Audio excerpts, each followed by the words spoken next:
Os espíritos constituem um mundo à parte fora daquele que vemos.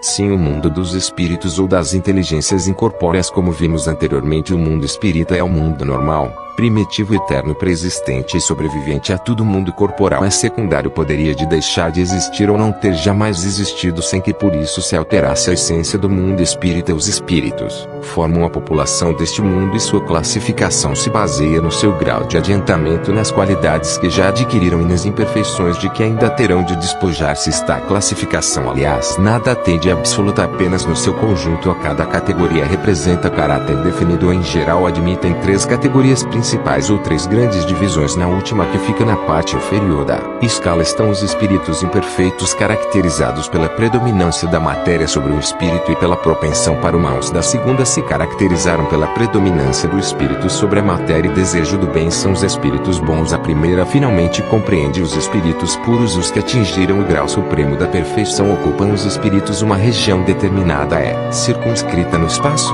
Estão por toda parte, povoam infinitamente os espaços infinitos. Tendes muitos deles de contínuo ao vosso lado, observando-vos e sobre vós atuando sem o perceberdes, pois que os espíritos são umas das potências da natureza e os instrumentos de que Deus se serve para execução de seus desígnios, providências. Nem todos, porém, vão a toda parte, por isso que há regiões interditas aos menos adiantados. Os espíritos não ocupam perpetuamente a mesma categoria. Todos se melhoram passando pelos diferentes graus da hierarquia espírita. Está melhor a se afetou por meio da encarnação, que imposta a uns como expiação, a outros como missão, visando sempre cada um o seu aperfeiçoamento moral. Como agem os espíritos?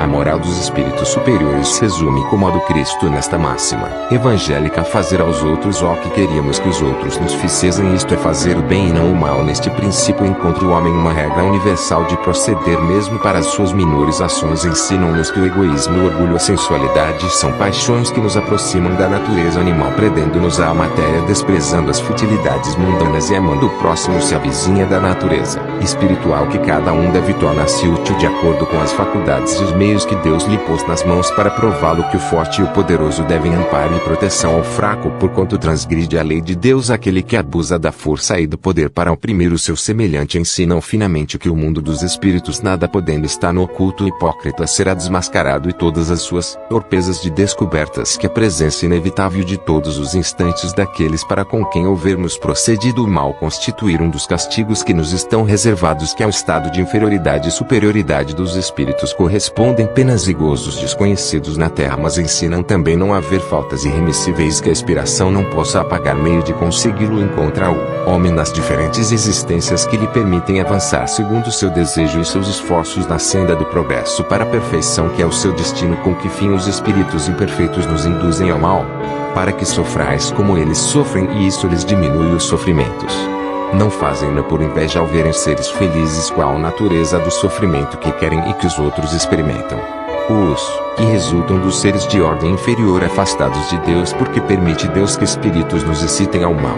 Os espíritos imperfeitos são instrumentos próprios a pôr em prova a fé e a constância dos homens na prática do bem. Como espírito que és, tens que progredir na ciência do infinito, daí o passares pelas provas do mal para chegares ao bem. A nossa missão consiste em colocarmos no bom caminho, desde que sobre ti atuam influências más, é que as astrais, desejando o mal, porquanto os espíritos inferiores correm a te auxiliar o mal. Logo que desejas praticá-los, só quando queiras o mal podem eles ajudar-te para a prática do mal. Se forem propenso ao assassino, terás em torno de ti uma nuvem de espíritos a te alimentarem no íntimo esse pendor, mas outros também cercarão, esforçando-se por ter influenciar para o bem, o que restabelece o equilíbrio da balança e te deixar senhor dos teus atos. É assim que Deus confia à nossa consciência a escolha do caminho que devamos seguir e a liberdade de ceder a uma ou outra das influências contrárias que se exercem sobre nós. Como distinguir os bons dos espíritos imperfeitos?